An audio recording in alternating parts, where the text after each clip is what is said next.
Yeah. The rupee prize. Since I said the boys there's a prize, they went from having 1 goal to 5. Right. Versus us only scoring 2 more, while we had already scored 5. Right. So their efficiency went up 40x or something. the relative capability. And I think what's important, obviously we already know any good team culture should feel like a sports team, which is going after getting money. There's no different here in soccer than in reality.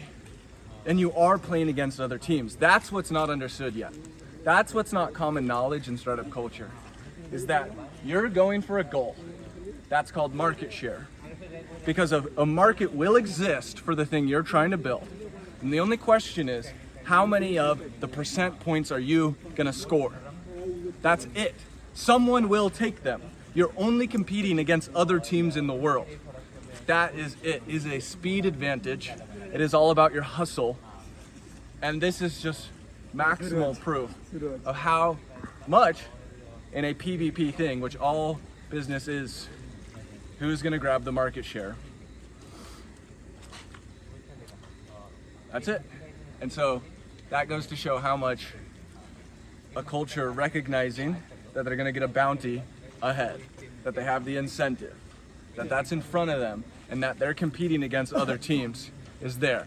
So what's funny is that the book Organizing Genius, I've had these lessons there, but I felt like this was a visual experiment for it. And that's why I made the bet. I wanted to see how much more energy is gonna happen, how much harder is it gonna be for us to score goals, and how many more goals are they gonna score. It was very, very prevalent, and it's so true in startups. I feel like you have to imagine it though, that you're on the field, that the other teams are there. You really have to get into that mindset, and that every single thing you're doing that's the next best step is you taking a step, and you're in a race, and there's a finish line, and it's a race that I guess has a compounding amount of rewards over time, which is like how much market share you're grabbing. Because if you're in the lead, when you're grabbing market share, that's boosts. Everyone wants to bet on the winner. So the winning horse typically wins just because they're the winning horse. So especially for something like Open Droids, that's our entire vision. Because the robotics scale, the thing I was just writing about, and we'll shower up and then make a quick Loom video on, is that there's all these other robot teams basically gunning for this market. The only reason we have an entrance is that they were all not expecting the same race. So they were racing in one direction, and a new paradigm shift happened, so a whole other direction opened up. They have the resources, but they already have sunk costs in the wrong direction. So now we're saying, okay, here's the new field. The new field is branding and manufacturing with existing manufacturers, because that'll give us 2 years head start. That 2 years head start is vital because robotics, similar to Moore's law, has an exponential function. You know Moore's law? Yes. And rather than Moore's law, which is a doubling every 2 years, robotics is a reproduction thing. Especially with AGI, it's a replication mechanism. Can one robot build another robot? And how many can it build a year? That's how you go exponential. Your bottleneck, it's an S curves out at the top from energy and potentially from metals. I haven't done the calculations to see which one it caps on. We also don't have exact amounts of energy that the manufacturing process will require. But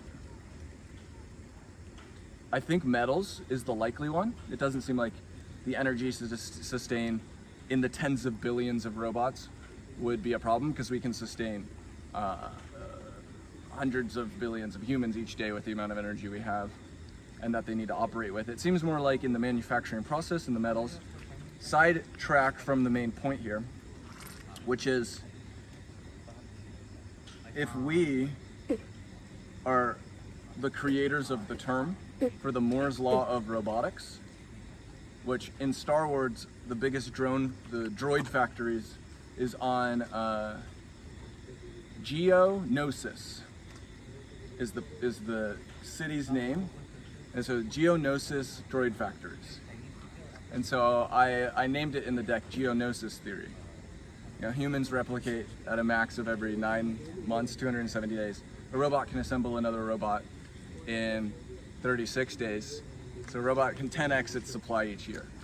The 10x was what the estimate was from the other guy who's famous on Twitter for being just a really good exponential thinker. And so he's followed by Elon Musk. Elon replied to him because, you know, this is someone who Elon vibes with because Elon's an exponential thinker. He can't really talk about those numbers with most people. Someone else puts it out there, then he's like, yeah, you get it. That smoke away? Smoke away, yeah. Yeah, he's one of the more famous, started on like tech Twitter as just this, you know, he's just probably getting high all day, peering into the future like we did, and then taking all those and posting it out there. And the billionaires of the world are like, this guy gets it, you know? And I'd say we're in a race to be the front person. Whoever gets to be the front person, the initial one who starts mass manufacturing robots, it's such a crazy loop that you actually need to like fail. You actually need to have some catastrophe to, once you get the lead in this race and it's evident, for you to lose it. So I think all we're missing is the credentials and the status from my words. Even to today, we'll film the Loom video. We're gonna look like a little bit of the crackpot, crazy, excited team, just because we're not from MIT or didn't work at OpenAI in the past. Funny, but facts. But we're players of the game, and we just have to look at the game and understand the game, and it's important that we understand it in that way. And that's why I said, let's put a big bounty on a referral for an OpenAI employee.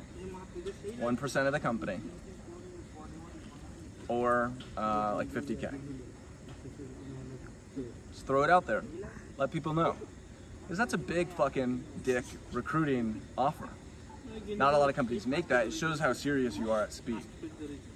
And it shows if someone wants to know why, we have everything we need besides the credential to make the capital respect us as the leader of the race. Go.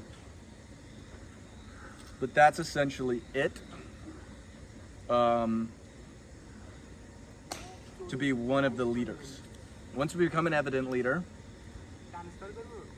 and we educate the market on how big the robotics market is, and we prove it through various forms by doing a deal with work or whatever, more capital flows to the competitors because it's a people want to diversify bets. There's normally a few big winners in any market.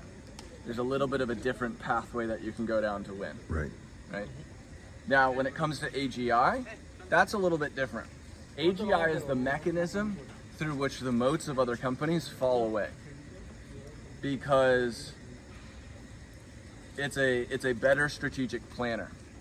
Now, you would think then that as a robotics company who's using AGI from other companies, they would be able to outplay us.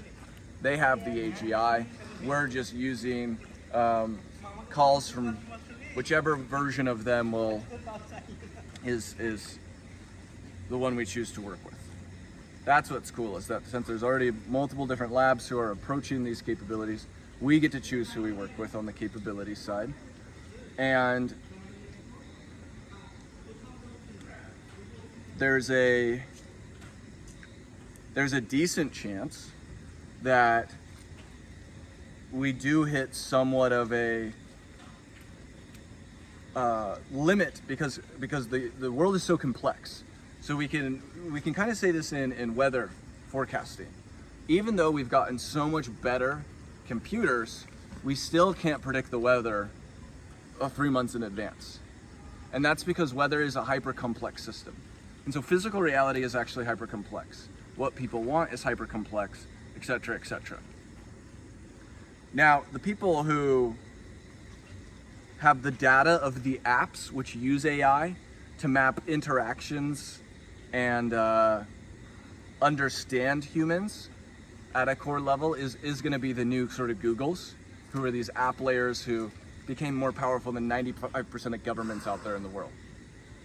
They have the data, they have more money than these 95%.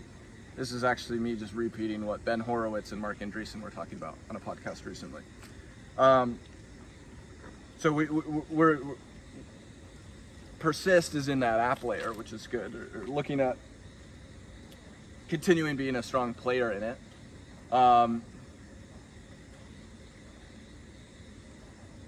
The biggest thing I think is like, we need to fucking fire everyone up and let them know you are racing for giant market shares.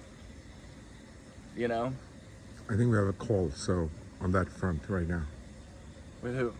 With Nick. We spoke with him. He wants to get on the phone again. So.